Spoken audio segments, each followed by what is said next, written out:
This is the Healing Our Brokenness podcast. And here at Healing Our Brokenness, we dissect problems and solutions that exist among broken people living in a broken world. And here at Healing Our Brokenness podcast, we believe that everybody has a story to tell. And walking through our stories lead us to walking through our healing. Today, I'm bringing to you episode 80 that is entitled, Begin to Declutter Your Mind.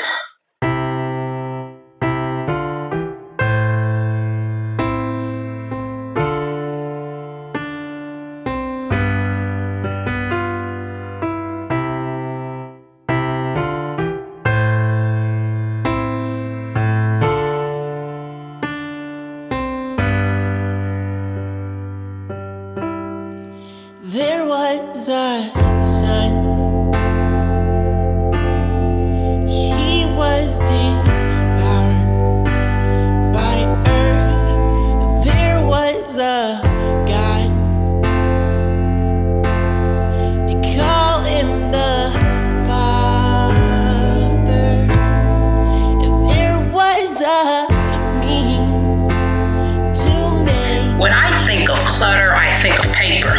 And when I think of paper, I cannot help but think of the paper that took over that tiny closet in the first apartment that I lived in when I was once married. There was tons of paper. There were tons of paper built up from all the different classes that I was taking in college.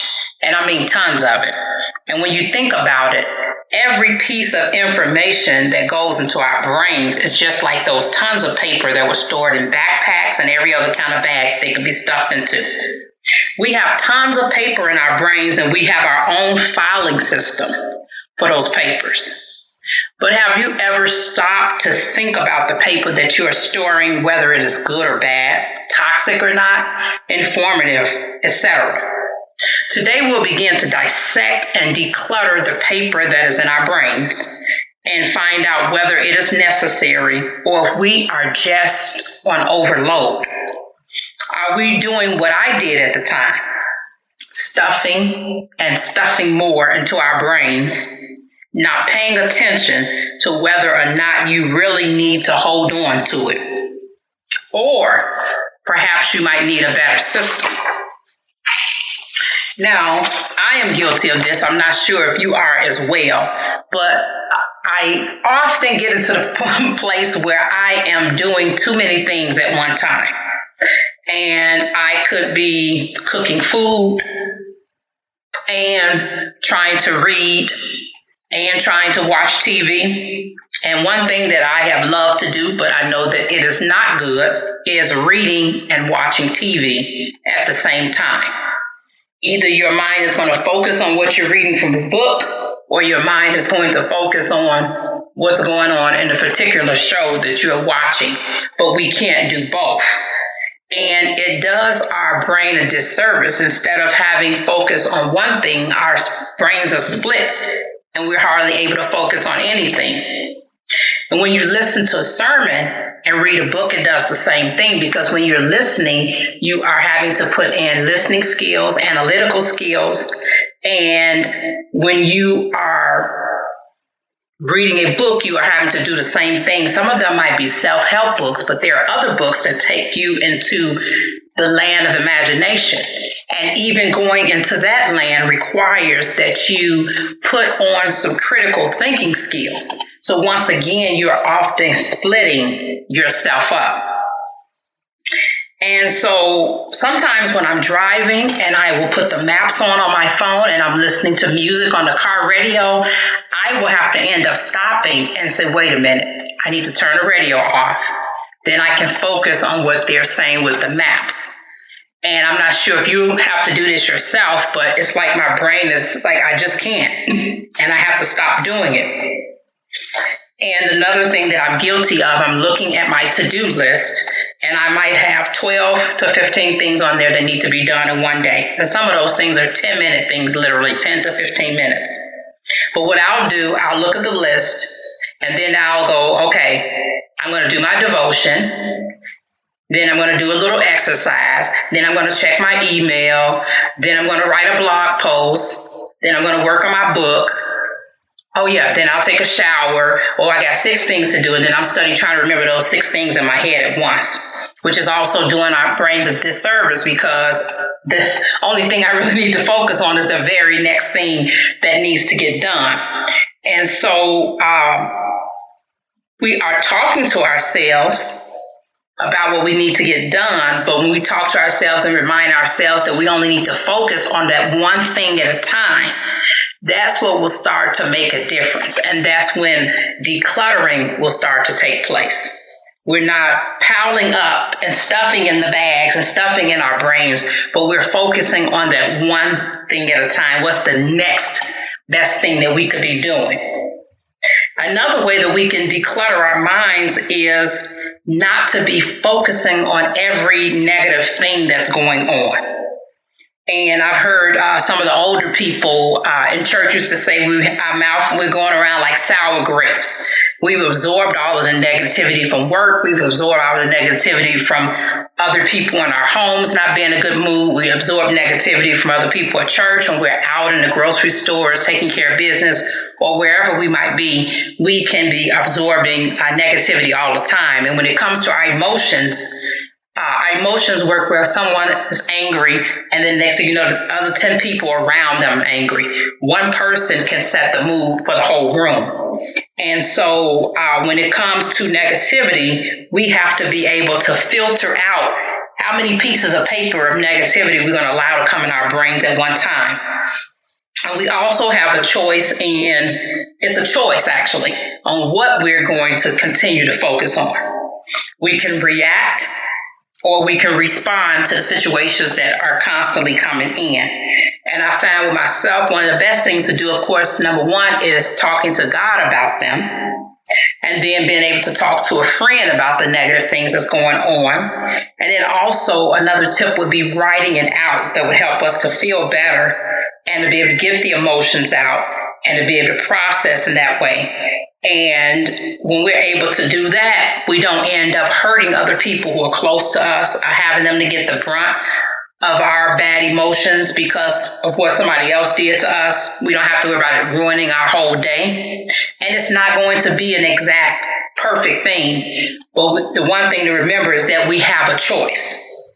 And when we allow other people to fill us with negativity, we have to remember that that negativity has to have somewhere to go. Are we going to dump it onto someone else, or are we going to pray and deal with it with God, with our friends, by writing it out, being creative, or whatever way we're able to get it out? And sometimes we have to kind of rewind and say, wait a minute, at what point did my whole disposition start changing? I was fine until sometimes I know myself, I'll say, okay, I was fine until he or she called me with all of the drama. So sometimes it takes a matter of rewinding, realizing if it's our junk or if it's somebody else's junk, and then the choice that we have to make in as far as what are we going to do with it now. In Philippians 4:8, it says, finally, brothers, whatever is true, whatever is honorable, whatever is just, whatever is pure, whatever is lovely, whatsoever is commendable, if there is any excellence, if there is anything worthy of praise, think about these things. And the next area when it comes to decluttering is areas where we need to let go. Sometimes we can sit and say, well, I'm just waiting on God. I'm just waiting on God. And there's nothing wrong with us waiting on God. But if we think that we just wait on God and we take a passive role where he's responsible for everything, we're going to miss out on a lot of things happening like that. But there are a lot of times where we have done everything we could physically do. There's nothing else that we can do, and we're still beating a dead horse trying to figure out how to get whatever worked out. And at that point, that's when we realize, I got to let it go. It's either we do that or we're going to cause ourselves even more emotional, mental, spiritual trauma. And the emotions goes right to the body. That mind and body connection is strong. And so we have to let it go and release it, surrender it to God.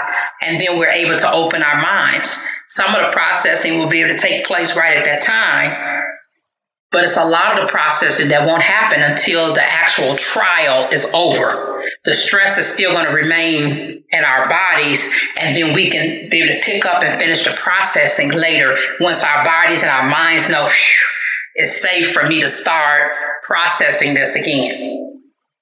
And then another area where we can help to declutter ourselves is sometimes just simply getting rest.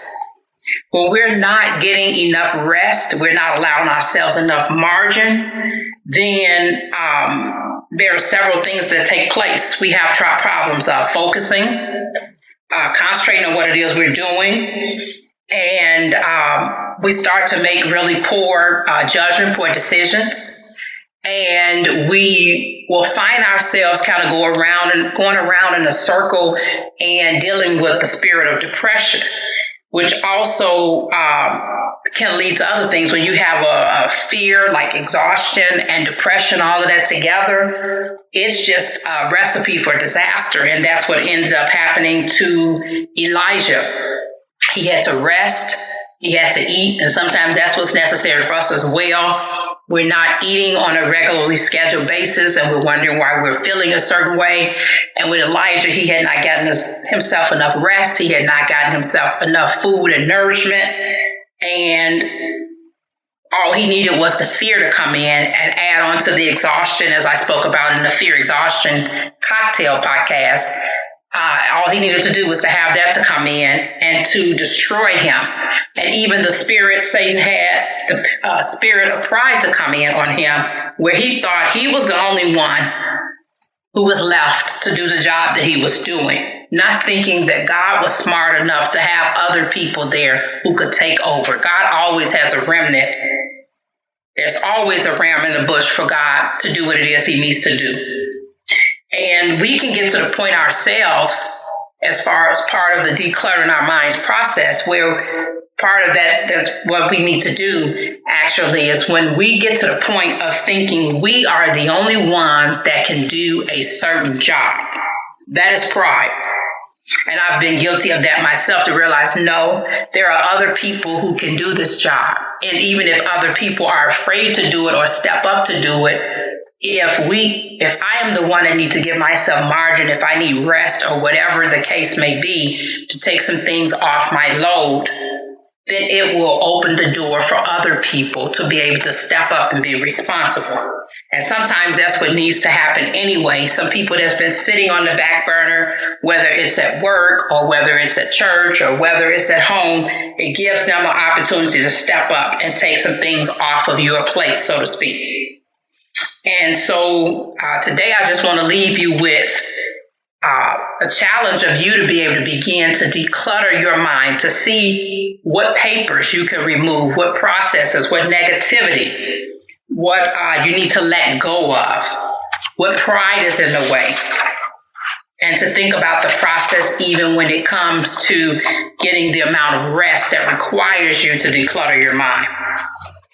This has been episode 80, Begin to Declutter Your Mind, and I am hoping that you will have a beautiful rest of your Monday evening. And I want to give a shout out to Timothy Horton for providing the intro and outro music every week. Until next time.